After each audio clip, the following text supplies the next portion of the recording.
Hello there. So you want to know how you can simply go ahead and download and install Cash App on your mobile device? This is the only video you'll ever need to watch. So with that being said, let's just get straight into the video. First things first, all you need to do is simply go ahead and open your App Store or Play Store on an Android device.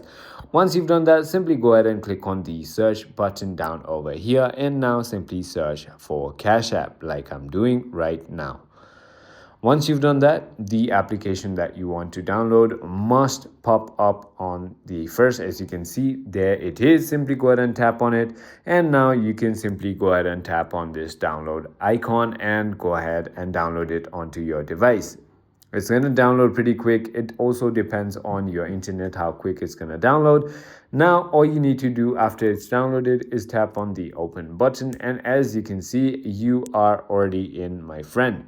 I hope this video was helpful to you. If it was, hit that like button and I'll see you on the next one.